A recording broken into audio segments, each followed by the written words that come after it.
Assalamualaikum warahmatullahi wabarakatuh. Saya Juliarti Sania dengan NIM C0E021035, Prodi Keuangan Daerah Fakultas Ekonomi dan Bisnis. Baiklah, di sini saya akan memaparkan materi dengan judul Analisis and Investasi Publik.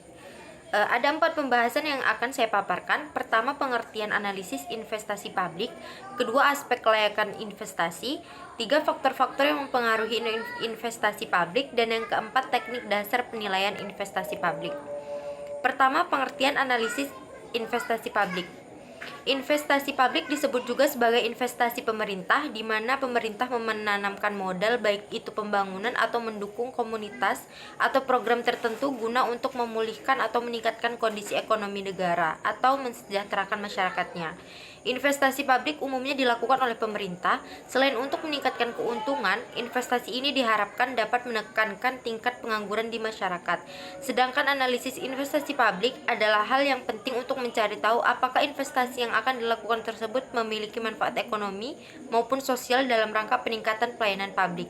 Itu sebabnya analisis investasi publik perlu dilakukan secara mendalam untuk memberikan mekanisme dalam mengatur proyek investasi publik secara efisien dan efektif. Kedua, aspek kelayakan investasi. Pertama, ada aspek teknis. Jika suatu usulan investasi sudah tidak layak dilihat dari aspek teknisnya, maka usulan tersebut menduduki prioritas pertama untuk ditolak. Kedua, aspek sosial dan budaya. Aspek ini menyangkut pertimbangan pendistribusian pelayanan secara adil dan merata, sehingga mampu memberikan manfaat yang besar bagi masyarakat. Ketiga, aspek ekonomi dan finansial. Aspek ini menerangkan pengaruh-pengaruh finansial dari suatu proyek yang diusulkan.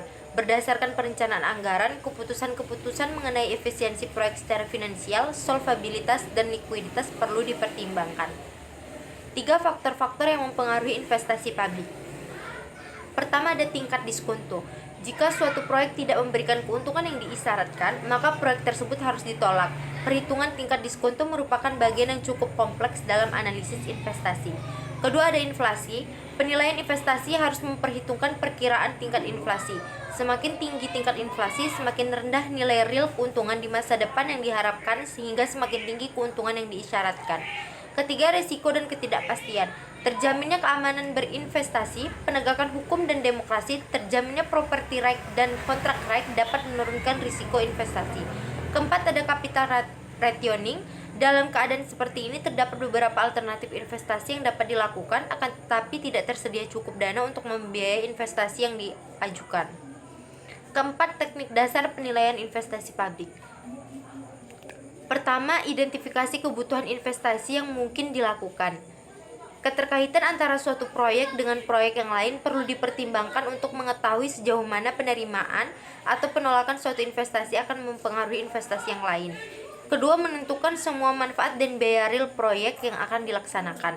Dalam analisis manfaat dan biaya, benefit atau manfaat ditekankan pada semua keunggulan ekonomi dan sosial yang diperoleh, sedangkan untuk cost atau biaya ditekankan pada kelemahan proyek yang dikuantifikasikan dalam bentuk uang. Ketiga, menghitung manfaat dan biaya dalam rupiah. Kesulitan yang dihadapi adalah apabila biaya dan manfaat dari suatu proyek tidak dapat diukur dalam bentuk rupiah. Yang dapat dilakukan adalah menghitung nilai manfaat dari proyek secara tidak langsung dengan menggunakan analisis efektivitas biaya. Yang terakhir, memilih proyek yang memiliki manfaat terbesar dan efektivitas biaya yang tinggi. Rasio biaya dan manfaat atau efektivitas biaya merupakan titik awal penentuan penerimaan proyek. Ada banyak ketidakpastian yang dapat mempengaruhi perhitungan. Tidak semua biaya dan manfaat sosial dapat dimasukkan dalam perhitungan. Baiklah, itulah materi yang dapat saya paparkan. Maaf bila terdapat kekurangan. Saya akhiri. Wassalamualaikum warahmatullahi wabarakatuh. Terima kasih.